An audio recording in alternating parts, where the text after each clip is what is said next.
사랑하는 연합교회 교우 여러분, 오늘은 5월 30일 삼위일체 주일입니다. 전 세계의 기독교회는 오순절 성령 강림 주일 다음 주일을 홀리 트리니티 성삼위일체 주일로 지킵니다. 이 예배를 통해서 거룩하신 성부, 성자, 성령 하나님께서 큰 영광과 찬양을 받으시기 바랍니다. 오늘은 5월의 마지막 주일입니다. 교우들에게 6월 맥체인 성경 읽기표를 드립니다. 6월에도 성경 읽기에 열심 내시기를 바랍니다. 그리고 오늘의 양식 6월, 7월, 8월호가 교회에 준비되어 있습니다. 필요하신 분들은 교회에 들리셔서 가져가시기 바랍니다. 줌으로 하는 수요 성경 교실에서 마가복음이 끝나고 이제 사도행전을 새로 시작했습니다. 팬데믹 기간은 우리들이 하나님 말씀을 읽고 공부하기에 딱 좋은 계절입니다. 많이 수요 성경 교실에 참여하시기 바랍니다. 교우들의 건강과 사업을 위해서 계속 기도해 주시고 속히 팬데믹이 종식되기를 위해서 노력해 주시기를 바랍니다. 가장 중요한 것은 속히 백신을 맞아서 백신을 접종한 사람들이 점점 더 많아지는 것입니다. 지금 사회적 봉쇄 조치가 조금씩 해제되고 있는데 당분간은 계속 조심하시면서 생활하시기를 바랍니다. 기도하겠습니다.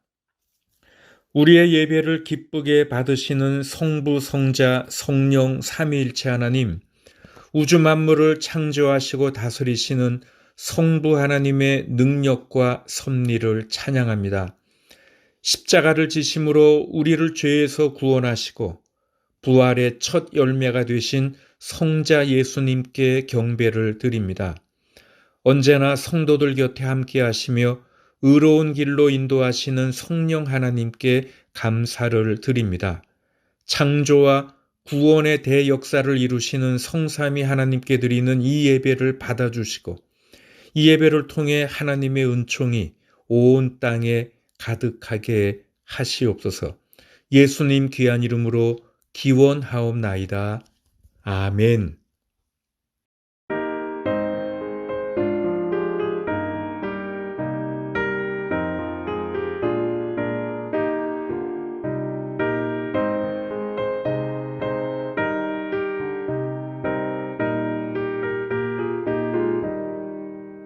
즐겁게 안식할 날 반갑고 좋은 날 내 맘을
하나님 말씀은 요한복음 3장 16절, 17절 말씀입니다.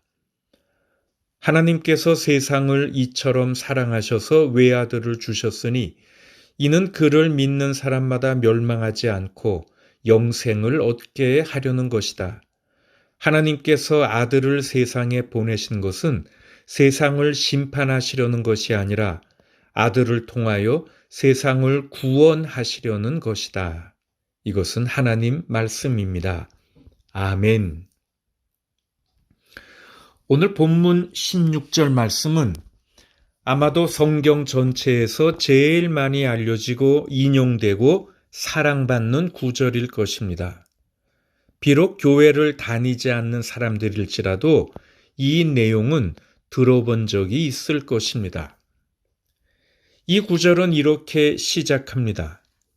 하나님께서 세상을 이처럼 사랑하셔서 외아들을 주셨으니. 하나님께서 그의 외아들을 주셨다는 것입니다. 하나님께서 예수 그리스도를 보내셨다는 말이지요. 성자 예수님께서 성육하셔서 육신을 입으시고 이 땅에 오셨다라는 말입니다. 우리가 인카네이션, 성육신이라고도 이야기하죠. 사실 하나님께서 우리들에게 주신 것들 중에 이것보다 더 귀한 선물은 없습니다. 하나님께서 세상을 이처럼 사랑하셔서 외아들을 주셨으니 이것이 인류 역사상 지상 최대의 선물입니다. 그런데 우리들은 이 위대한 선물에 대해서 어떻게 반응하는지요?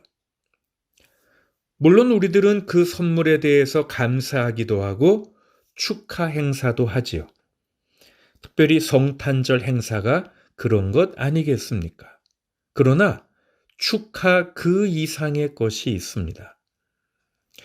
우리들은 지금 캐나다에서 살고 있죠. 서구 사회에서 이민자들로 신앙생활을 하고 있는데 일반적으로 서구 기독교회, 서양 기독교회는 일종의 유전적인 결함, 태생적인 결함들이 있다고 말해집니다. 그리고 이 유전적인 결함은 실제로 우리들이 하나님께 진정으로 반응하는 것을 가로막을 수도 있습니다. 이것이 무슨 이야기인가 하면 서양 기독교에 유전적인 결함이 있다는 말이 무슨 말인가 하면 서양의 기독교인들은 계몽주의 시대의 영향을 많이 받았습니다.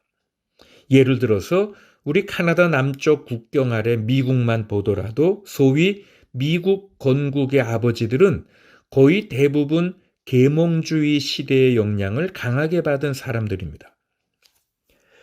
무엇보다도 계몽주의는 믿음이라는 것을 사고작용, thinking, 생각이라고 말합니다.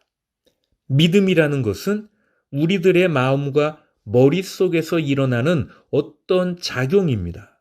그리고 믿음은 하나님이 하신 일들을 파악하고 알아내는 것입니다. 그리고 만약에 우리들이 그것을 알아낼 수 없고 증명해낼 수 없다면 그 믿음은 뭔가 문제가 있는 것입니다. 그런 믿음은 결함이 있는 믿음입니다. 물론 우리는 우리의 사고작용이라든가 이성적 사고를 중요시해야지요. 우리의 생각이나 정신, 사고, thinking 이런 것들은 하나님의 아름다운 선물임에 틀림없습니다. 우리는 비이성적인 사람이 되도록 부름받지 않았습니다. 그러나 우리의 믿음은 우리들의 정신에만 의존하는 것은 아닙니다. 우리의 믿음이 우리의 사고작용만은 아닙니다. 오늘 홀리 트리니티 선데이 이 성삼위일체 주일의 복음서 본문인 오늘 요한복음 3장에서 사도 요한은 성육신의 메시지를 이렇게 아름답게 재구성해서 말하고 있습니다. 하나님께서 세상을 이처럼 사랑하셔서 외아들을 주셨으니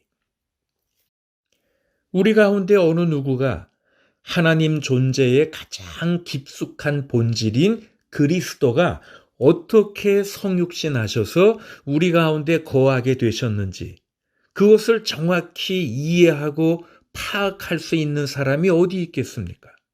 누가 그것을 thinking으로, 사고로, 이성적 사고로 완전히 이해할 수 있겠습니까? 요한복음이 이 문제에 대해서 우리에게 지극히 큰 도움이 되는 것은 하나님의 선물에 대한 우리들의 반응이 단순히 성육신의 기적을 이성을 통해서 파악하려는 것이 아니라 그것을 받아들이고 그리고 그것에 대해서 감사의 마음을 가지는 것임을 우리들에게 강조하기 때문입니다. 일반적으로 교회에서 우리들은 남에게 베풀고 주는 정신의 중요성을 이야기하지요. 그리고 그렇게 남에게 주는 삶을 살고 베푸는 삶을 실천할 것을 요청합니다. 우리들은 당연히 그렇게 남들에게 주는 삶을 살아야죠. 그래서 교회는 늘 베푸는 정신을 강조합니다.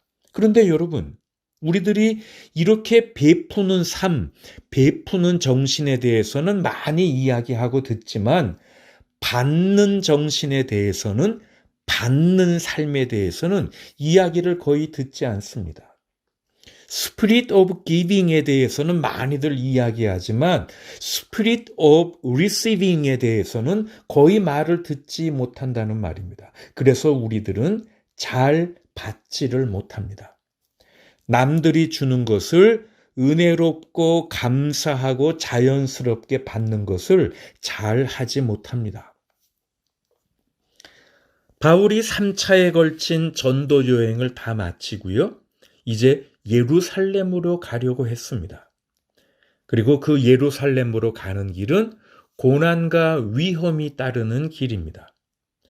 바울은 그동안 선교에 큰 힘이 되어준 에베소 교회의 장로들을 불러서 그들과 마지막으로 작별 인사를 하면서 이렇게 그들에게 말합니다. 나는 모든 일에서 여러분에게 본을 보였습니다. 이렇게 힘써 일해서 약한 사람을 도와주는 것이 마땅합니다. 그리고 주 예수께서 친히 주는 것이 받는 것보다 더 복이 있다 하신 말씀을 반드시 명심해야 합니다. 이렇게 말했습니다. 내가 3년 가까이 여러분들과 함께 있으면서 나는 누구의 신세를 진 일이 없습니다. 나는 나와 내 일행에게 필요한 것을 내 손으로 일해서 마련했습니다. 내가 이렇게 여러분에게 본을 보였으니까 여러분도 힘써 일해서 약한 사람들을 도와주는 것이 마땅합니다. 바울이 이렇게 말합니다. 그리고 예수님께서 친히 하신 말씀을 기억하십시오.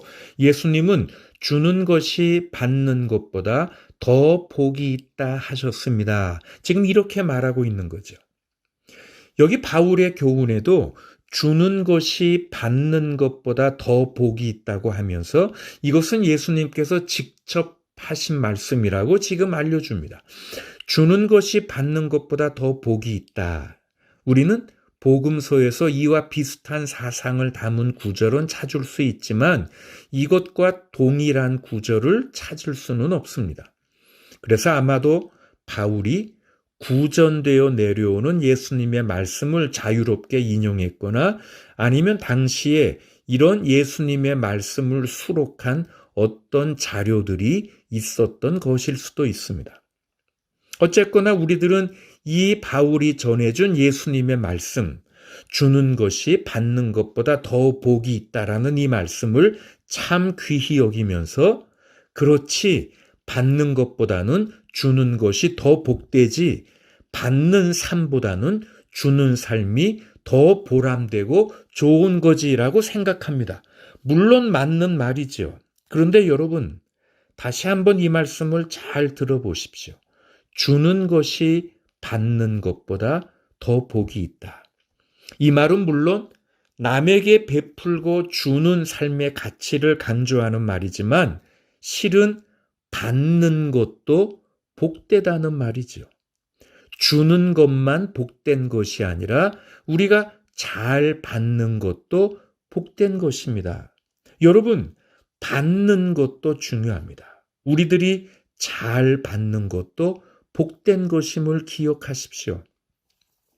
그런데 우리들은 주는 것은 잘하지만, 주는 것은 많이 강조하지만 받는 것은 잘 받지 못합니다. 왜 그런가요? 때때로 우리들의 지나친 자만심 때문에, 때때로 우리들의 오만함 때문일 수 있습니다. 여러분, 우리들이 겸손하지 못하면 잘 받을 수 없습니다. 우리들이 교만하면 잘 받지 못합니다. 우리들이 잘 받지 못하는 것은 어쩌면 우리들이 겸손하지 않기 때문일 수 있습니다. 또 우리들은 우리들에게 주는 사람들이 일종의 의무감으로 주는 것일까봐 염려하면서 잘 받으려 하지 않지요. 그리고 이렇게 말을 하곤 합니다. 이렇게 하실 필요가 없었는데요. 이렇게 하지 마셔야 했는데요. 또는 선물이 서로 교환될 경우에 오 세상에 맙소사 내가 그에게 준 선물보다 내가 더 비싼 것을 받았네. 그런데 이것을 어떻게 갚지? 라는 생각을 마음에 떠올리곤 합니다. 결과적으로 우리들은 겉으로는 선물을 받고 있지만 속으로는 그 선물을 거절하고 있는 것이죠. 그리고 우리는 그렇게 다른 사람이 주는 기쁨을 경험하는 것을 거부하는 거지요. 그래서 그 둘 사이에 존재했을 수도 있는 사랑의 흐름, 사랑의 교제를 차단하고 있는 것이고요. 한 남편이 모피 코트를 갖고 싶어하는 아내의 강렬한 열망을 수년 동안 절실히 알고 있었습니다. 그런데 아내에게 그 비싼 코트를 사줄 여유가 없어서 많이 괴로워했습니다.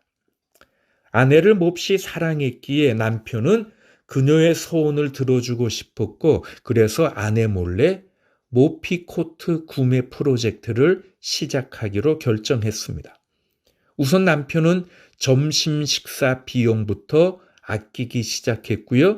그리고 그가 할 수 있는 모든 방법으로 절약하며 돈을 모았습니다. 그리고 마침내 2년 후에 비록 가장 비싼 모피 코트는 아니지만 멋진 코트를 살 수 있었고 크리스마스 때에 아름답게 포장된 상자에 담아서 아내에게 주었습니다.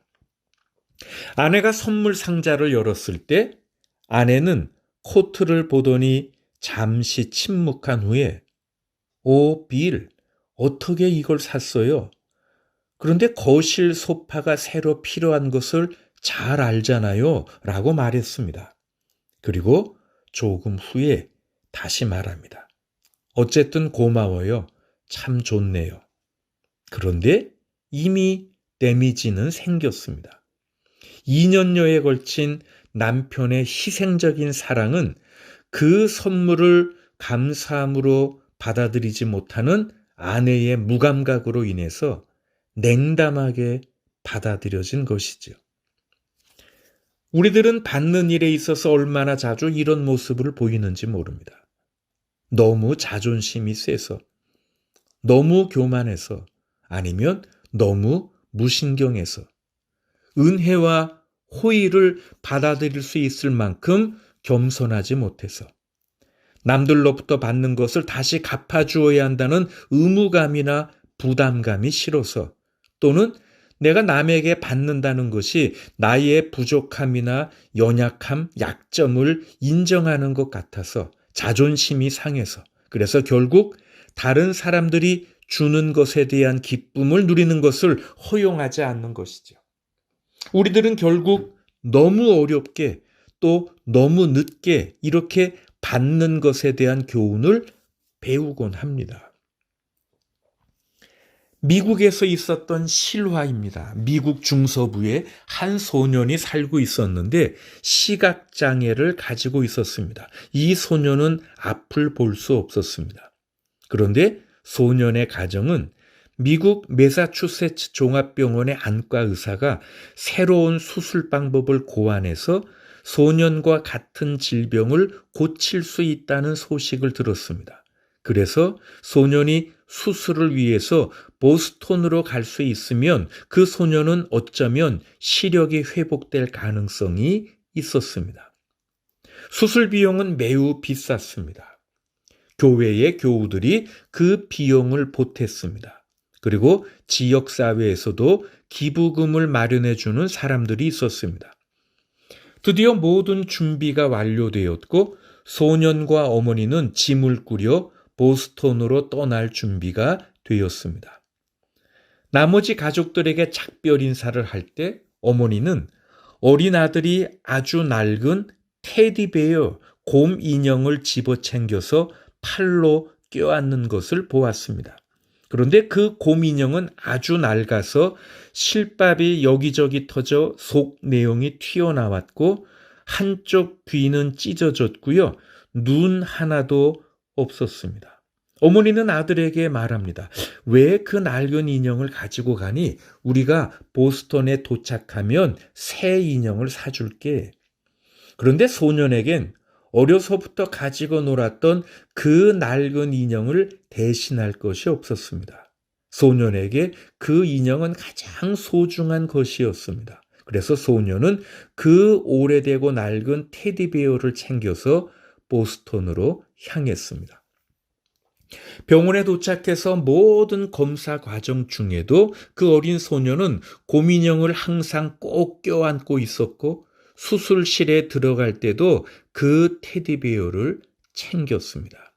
그리고 수술 후 긴 회복 기간 중에도 소년의 곁에는 항상 그 테디베어가 있었습니다. 드디어 의사 선생님이 소년의 눈에서 붕대를 푸는 날이 돌아왔습니다. 그리고 놀랍게도 소년은 앞이 보이기 시작했습니다. 여러분, 그 소년이 처음으로 어머니의 얼굴을 본 순간이 어떠했을지 상상해 보십시오. 소년은 그동안 생각으로만, 상상으로만 어머니의 얼굴을 생각했습니다. 그런데 이제 실제로 사랑하는 어머니의 얼굴을 직접 볼 수 있게 된 것입니다. 그 소년이 처음으로 창밖을 내다보고 구름을 쳐다본 것이 어땠는지 상상해 보십시오. 그 어린 소년이 처음으로 그 낡은 인형 테디베어를 보는 것이 어땠는지 상상해 보십시오. 병원을 태어날 날이 되었습니다. 소년은 그날을 위해 특별히 구입한 새 옷을 입고 있었고요. 옆에는 그의 작은 여행용 가방이 다시 꾸려져 있었습니다. 여러 간호사들과 의사 선생님들 그리고 병원의 다른 직원들이 긴 회복 기간 동안 잘 알게 된 이 사랑스러운 소년에게 굿바이 작별 인사를 하려고 소년의 병실로 모여들었습니다. 그리고 소년에게 수술을 성공적으로 실시해서 소년이 볼 수 있도록 해주었던 의사 선생님도 병상에 들어왔습니다. 그때 소년은 침대 끝에 걸쳐 앉은 상태로 테디베어를 손에 꽉 쥐고 있었고 수술한 의사 선생님은 자신의 감정을 감추려는 듯 괜히 분주한 척하면서 소년에게 다가왔습니다. 그리고 이제 막 소년에게 마지막 당부와 격려의 말을 하려는데 이 작은 소년이 먼저 입을 열었습니다. 의사 선생님, I want to pay you for helping me. 나를 도와주신 것에 대해서 지불하고 싶어요. 라고 말했습니다. 그리고 그 낡은 테디베어 인형을 의사 선생님께 주었습니다. 의사 선생님은 그 인형을 아무 꺼리낌 없이 받아서 팔에 안았습니다. 그리고 그 후 몇 달 동안 그 매사추세츠 종합병원의 화이트 빌딩 10층에 가면 그 인형을 볼 수 있었습니다. 의사 선생님은 그 인형을 병원 복도 한켠에 있는 유리 진열장에 넣어두었고 실밥이 여기저기 터지고 한쪽 귀는 찢어졌고 한쪽 눈도 없는 그 낡은 인형 밑에다가 다음과 같이 글이 적힌 카드를 놓았습니다. 이 인형은 내가 제공한 전문 서비스에 대해서 받은 가장 비싼 수수료입니다. 그 의사는 어린 소년에게 시력이라는 큰 선물을 주었습니다. 그리고 그 소년은 너무 감사해서 의사 선생님에게 그의 가장 소중한 소유물인 낡은 테디비어를 준 거지요. 그러나 여러분, 이것이 이 이야기의 진짜 요점은 아닙니다. 제가 이 긴 이야기를 한 것은 소년이 수술에 감사해서 그가 아끼는 자기의 인형을 주었다는 것을 말하려는 것이 아닙니다. 이 이야기가 우리들에게 감동을 주는 것은, 그리고 이 이야기에서 가장 익사이팅한 순간은 이 현명하고 사려 깊은 의사가 이 어린 환자의 선물을 받아들였다는 데 있습니다. 만약에 우리들이 그 의사였다면 틀림없이 이런 말을 하지 않았겠습니까? 아이야, 그 테디베어가 너에게 얼마나 큰 의미가 있는지 잘 알고 있어. 그래서 그것을 너에게서 받을 수 없단다. 어쨌든 고마워. 그리고 그 테디베어는 내가 그냥 가지고 있어라. 그런데 이 선생님은 그렇게 말하지 않았습니다. 그 선물을 고맙게 받고 그 어린 소년에게 그 선물이 감사하게 받아들여졌다는 것을 보여줌으로써 그 의사는 소년에게 주는 기쁨을 경험할 수 있게 해 주었습니다. 여러분, 우리들이 이렇게 서로 받는 것에 대해 배우는 것을 우리는 하나님과 우리들과의 관계로 적용할 필요가 있습니다. 하나님께서는 우리들을 너무 사랑하셔서 우리들에게 많은 것들을 주십니다. 하나님은 예수 그리스도 안에서, 그리고 예수 그리스도를 통해서 우리들에게 다가오십니다. 예수 그리스도 안에서, 그리고 예수 그리스도를 통하여 하나님은 그분의 임재를 우리들에게 주십니다. 예수 그리스도 안에서, 그리고 예수 그리스도를 통해서 하나님은 우리들에게 하나님의 뜻을 성취하시겠다 약속하십니다. 그러면 저와 여러분은 어떻게 대답해야 하나요? 네, 그렇습니다, 하나님. 제가 하나님의 선물을 받겠습니다. 감사하게 하나님의 사랑을 받아들입니다. 이렇게 말해야죠. 오늘 우리들의 소명은 평화를 만드는 사람들로 사는 것입니다. 깨어진 약속, 깨어진 공동체, 깨어진 인간관계의 세계에서 치유하는 사람들, 화해시키는 사람들이 되는 것이 오늘 우리들의 소명입니다. 하지만 우리들이 이렇게 다른 사람들에게 베푸는 기독교적 사명을 수행하기 위해서는 우선 하나님의 생명과 사랑의 선물을 먼저 받아들여야 합니다. 한 학생이 학교 종교 수업 시간에 믿음이 무엇인지 정의하도록 요청을 받았습니다. 그는 대답했습니다. 믿음이란 당신이 알고 있는 것이 사실이 아니라고 믿는 것입니다. 여러분, 이런 정의는 잘못된 정의입니다. 여러분, 믿음이란 받아들이는 것입니다. 신앙이란, 믿음이란 내가 accept하고 내가 receive하는 것입니다.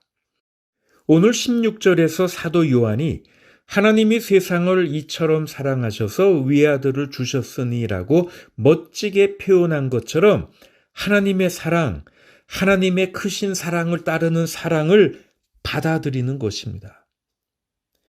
우리들의 요한복음 6장을 보면 예수님은 직접 자신을 하나님의 위대한 선물로 소개하십니다. 나는 하늘에서 내려온 살아있는 빵이다. 이 빵을 먹는 사람은 누구나 영원할 것이다. 내가 줄 빵은 나의 살이다. 그것은 세상에 생명을 준다.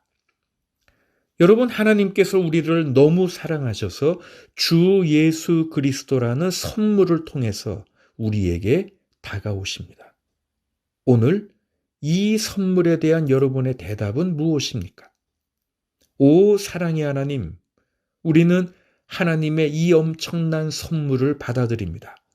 우리는 사랑이신 하나님의 이 최고의 선물을 감사히 받습니다. 이것이 오늘 저와 여러분들의 대답이 되기를 바랍니다.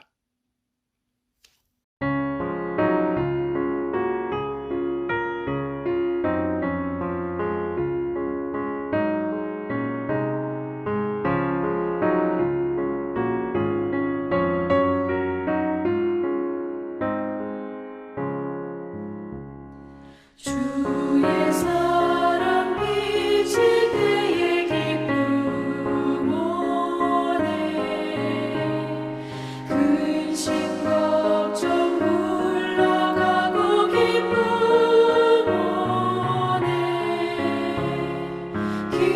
기도하게 하시며 힘이 영광 물리쳐 주의 사랑 비칠 때 기쁨 오네 그 큰 사랑 내 맘속에 충만하게 비칠 때에 찬송하네 그 큰 사랑 내 맘속에 화평함과 기쁨 주네 그 큰 사랑 주의 사랑 비칠 때의 이 세상은 아름답고 활기차게 다 변하네 화평 중에 내 영혼 영광스런 새 생명 다시 찾게 되었네 그 큰 사랑 그 큰 사랑 내 맘속에 충만하게 비칠 때에 찬송하네 그 큰 사랑 내 맘속에 화평함과 기쁨 주네 그 큰 사랑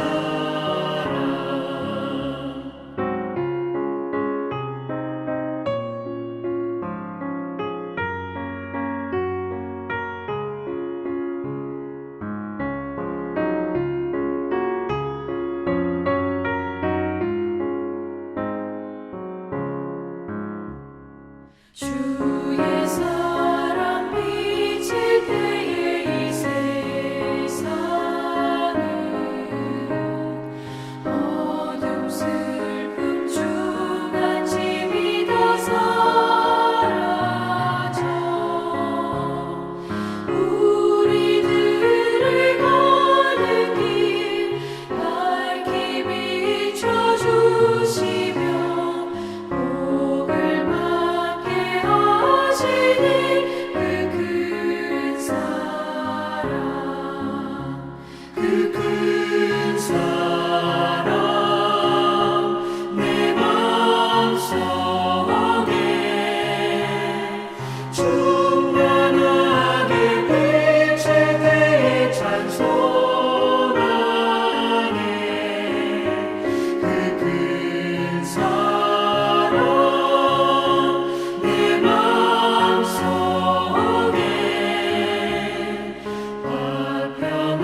세상을 이처럼 사랑하사 독생자 외아들을 주신 하나님, 예수 그리스도 안에서 우리들에게 다가오시고 거룩하고 영광된 임재를 체험케 하시는 하나님, 우리들을 너무나도 사랑하셔서 위대하고 놀라운 선물 주 예수 그리스도를 보내신 하나님, 그 사랑과 은혜에 감격하여 찬송합니다. 영광 돌려드립니다. 그러나 때때로 우리들의 완악한 마음은 여전히 주저하고 있습니다. 온전히 마음을 열어 그 하나님의 위대한 선물을 받아들여야 하건만, 겸손히 머리 숙여 하나님의 크신 사랑의 선물을 감사히 받아야 하건만, 우리의 알량한 자존심 때문에, 하나님 앞에서 머리 숙이지 못하는 우리의 뻣뻣함 때문에, 교만함 때문에, 고집세고 반항하며 아직도 세상의 넓은 길에 대한 미련함이 남아 있어 온전히 마음을 열지 못하는 저희들을 긍휼히 여겨 주시옵소서. 너그럽게 보아 주시옵소서. 불쌍히 여겨 주시옵소서. 오랜 시간 저희들이 돌아오기를 기다리셨사오나 무한정으로 기다리지 않으실 것이기에 하나님이 정해 놓으신 시간이 점점 끝나감을 느낄 수 있는 영적 민감함을 허락해 주시고, 세상을 향해 열려있는 마음의 창문을 다 닫아걸고 이제 하나님을 향해 문을 활짝 열어 성령의 거룩한 임재와 인도함 속에 남아있는 시간들을 살아가게 하시옵소서. 깨어지고 왜곡된 세상 속에서 평화를 이루는 사람들로, 치유자로, 화해자로 부르신 주님, 그 사명을 다하며 이웃들에게 베풀고 주는 사람들로 살기 위해 먼저 하나님의 생명과 사랑의 선물을 받아들이게 하시며, 그 사랑에 감사 감격하여 우리의 남은 생애를 나를 향한 주님의 뜻을 성취하는 데 사용케 하시옵소서. 연로하신 교우들로부터 태중의 어린 생명까지 온 교우들을 돌보시며 지켜주시옵소서. 믿음이 연약하여 잘못된 길로 가려 할 때마다 하나님의 거룩한 말씀이 좌우에 날선 칼처럼 우리들을 책망하시며, 위태롭고 위험한 길로 들어설 때는 주님의 지팡이와 막대기로 인도해 주시기를 소원합니다. 피곤한 사람들에게는 힘을 주시고 기운을 잃은 사람들에게는 기력을 주시며, 오직 하나님을 소망으로 삼아 독수리가 날개를 치며 솟아오르듯 올라가게 하시고, 뛰어도 지치지 않고 걸어도 피곤치 않도록 우리들의 발걸음과 동행하여 주시옵소서.